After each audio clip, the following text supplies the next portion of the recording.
근육은 근외막, 다발막, 세포막, 그 안에 근원섬유들이 수축과 이완을 하면서 우리의 몸을 움직이게 됩니다. 오렌지를 반으로 한번 잘라 보겠습니다.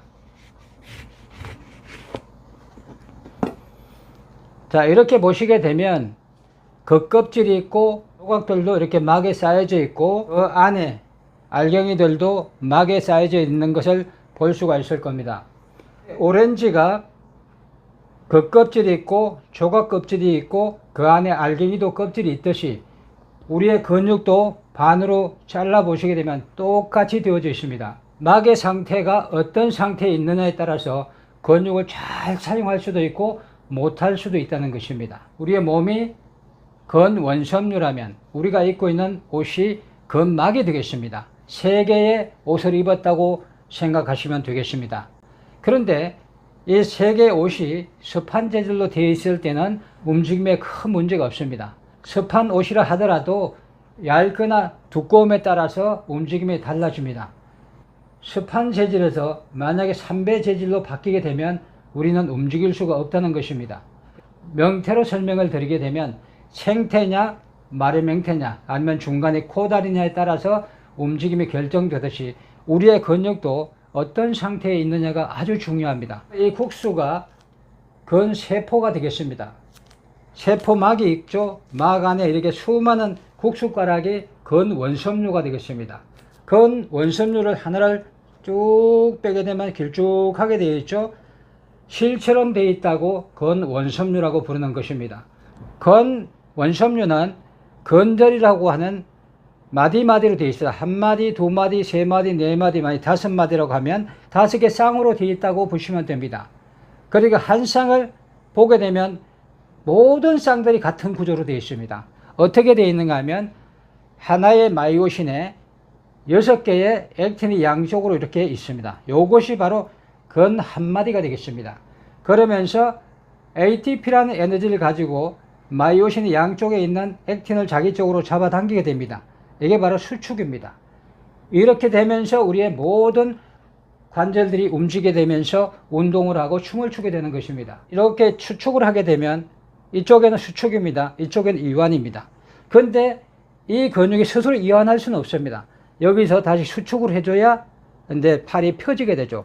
굽히기 위해서는 반드시 펴줘야 됩니다. 근육은 뇌에서 운동신경을 통해서 명령을 하달하게 됐을 때 우리 근육들이 움직이게 됩니다. 근육에 어떤 문제가 생기게 됐을 때는 감각신경계를 통해서 뇌로 보고를 하게 되어 있습니다. 명령 하달은 운동신경계, 보고 상달은 감각신경계. 뇌에서 운동신경을 통해서 명령이 하달이 될 때 반드시 3개 막을 통과해야 됩니다. 근외막, 다발막, 세포막. 그래서 막의 상태가 어떠냐에 따라서 명령 하달이 잘 이루어지고 또 근육들이 즉각 반응하게 되면 운동신경이 굉장히 좋다라고 말할 수 있을 겁니다. 아무리 뇌가 명령을 내린다 하더라도 ATP라는 에너지가 없게 되면 움직일 수 없습니다. 그런데 이 ATP는 우리 몸에 있느냐, 비축되어 있느냐? 없습니다. 있긴 한데 2, 3초만 사라집니다. 그래서 끊임없이 근육세포 내 에너지 발전소에서 만들었어야 됩니다. 우리 근육세포 내에는 약 1000개에서 2000개 에너지 발전소가 있습니다. 바로 미토콘드리아가 되겠습니다. 이 미토콘드리아에서 에너지를 만들기는 하는데 재료와 연료가 있어야 됩니다. 자체적으로 어디에 비축되어 있는 것이 아니라 끊임없이 심장에서 보내와야 됩니다. 무엇을 통해서 우리 세포막 안에까지 공급이 되어질까요? 심장에서 동맥혈관을 통해서 제로인 각종 영양소와 연료인 산소를 공급받게 됩니다. 그리고 세포호흡을 통해서 에너지를 만들 때 노폐물이 발생합니다. 노폐물은 정맥혈관을 통해서 다시 심장으로 되돌아갑니다.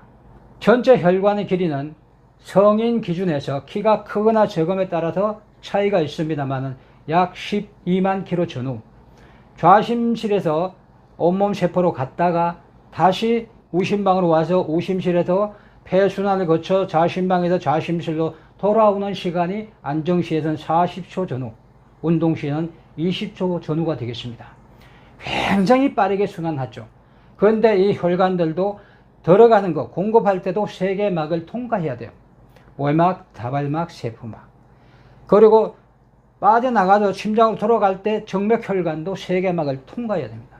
이 막 상태가 어떠냐에 따라서 신경 전달력이 떨어져서 운동 기능이 떨어질 수도 있고, 동맥혈관을 통해서 공급되어지는 것들과 정맥혈관을 통해서 배출되어야 되는 것들이 원활치 못했을 때도 근육을 정상적으로 쓸 수 없게 되는 것입니다. 그래서 우리의 막의 상태가 우리의 근육 사용의 모든 것을 결정한다고 생각하시면 됩니다. 여러분들 제 다리를 보시게 되면 지금 스타킹을 신고 있습니다. 왜 스타킹을 신었을까요? 바로 근육의 길이의 변화가 있게 되면 어떤 막의 변화가 있는지를 설명해 드리기 위해서입니다. 안쪽 복숭아뼈와 가쪽 복숭아뼈를 선을 그었을 때 앞쪽에는 편근이고 뒤쪽은 구핀근입니다. 편근에는 4개의 근육이 있고 구핀근에는 8개의 근육으로 구성되어져 있습니다. 그런데 편근과 구핀근이 같은 길이로, 똑같은 길이로 균형을 이룰 때는 막의 형태의 변화가 없습니다. 2000년 초중반 성장기 발레리나들의 다리를 보게 되면 앞과 뒤쪽에 균형을 이루고 있었습니다. 근데 지금 성장기 발레리나들의 다리를 보게 되면 완벽하게 무너져 있습니다. 어떤 형태로 뛰고 있는가 하면 이렇게 되어져 있습니다. 자, 이렇게 되어져 있다는 것은 뒤쪽에 있는 근육은 짜리몽땅 근육이 됐고 앞쪽에 있는 길쭉이 근육이 됐다는 것입니다. 뒤쪽에가 많이 사용하면서 크지만 커질수록 이 막이 옆으로 팽창을 하게 됩니다. 그러면서 길이가 짧아지게 됩니다. 그러면서 근막과 뼈막을 이어주는 이음줄인 힘줄이 이쪽 방향으로 끌고 가게 됩니다. 이렇게. 뼈막은 뼈를 보쌈해서 이쪽 방향으로 끌고 가게 되는 것입니다. 그러면서 앞뒤의 균형이 무너졌습니다.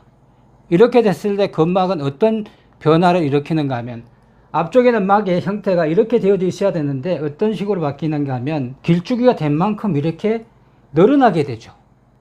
늘어나게 되면서 막의 어떤 구멍의 형태가 좁아지게 됩니다. 좁아진 만큼 신경관도 혈관도 좁아지게 됩니다. 이렇게 있어야 될 게 이렇게 좁아지게 됩니다. 좁아진 만큼 신경 전달력이 떨어지고 산소와 영양소의 공급도 떨어지게 되고 노폐물의 배출도 떨어지게 되면서 문제가 오는 것입니다. 뒤쪽에 짜리몽땅 근육은 어떻게 되나 옆으로 커지고 이 길이가 짧아졌기 때문에 이런 형태로 이 막과 막 사이가 좁아지게 됩니다. 신경관과 혈관이 좁아지게 되면서 이쪽으로 공급되어지는 것들과 다시 배출되어지는 것들 정상적으로 이루어지지 않게 되는 것입니다. 근육은 기본적으로 물 70%, 단백질 30%로 구성되어져 있습니다. 명태 예를 들면 생태 상태여야 되는데 동태도 아니고 코다리도 아니고 거의 마른 명태에 가까운 근육들도 있다는 것입니다. 동태는 시간이 지나면 다시 생태 상태로 돌아갑니다. 그러나 코다리는 시간이 많이 걸리겠죠.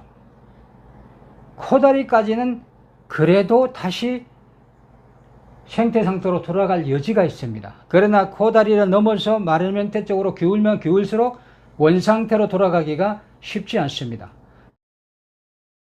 코다리 상태에서 아니면 마른 명태 상태로 어느 정도 기울었다 하더라도 쉽게 아니면 가무리치로 풀어서 풀게 되면 물이 섬이고 물이 섬이게 되면 막들이 쪼그라 말라 비틀어 있던 막들이 불게 됩니다. 그러면서 조금씩 이제 신축성이 생겨나면서 다시 정상화 시킬 수가 있습니다. 그렇게 되기 위해서는 푸는 도구가 굉장히 중요합니다. 근육이 마른 명태처럼 되어져 있다. 그러면 이렇게 딱딱하게 굳어있는 근육을 이런 공 같은 걸로 문질러서 풀어질까요? 안 됩니다. 그리고 많이 푸는 게 이 글라스톤이라고 하는 이렇게 문지른 것도 있죠? 이렇게 안 풀어집니다. 폼롤러 안 됩니다. 이걸로 될까요? 이걸로도 안 됩니다. 마른 명태는 이런 방망이 가지고 두들겨 패면 부드러워집니다. 그리고 모래 담그면 불게 되죠. 그래서 풀 때 어떤 도구를 사용하느냐에 따라서 풀릴 수도 있고 풀리지 않을 수도 있습니다. 그래서 풀리게 되면 우리 몸에는 70%가 물로 구성되어 있기 때문에 바로 물이 섭립니다. 물이 섭리게 되면 막들이 다시 불게 되죠. 그때 바로 스트레칭을 해주게 되면 근육들이 점점 기능이 살아나게 됩니다. 근육을 정확하게 여러분들이 이해를 하시고 지금 내 근육이 어떤 상태에 있느냐 정확하게 여러분들 파악하셔야 됩니다. 그리고 이 근육을 정상적으로 사용하기 위해서는 반드시 강력한 도구를 이용해서 풀어주셔야 됩니다. 매일매일 풀어주셔야 돼요.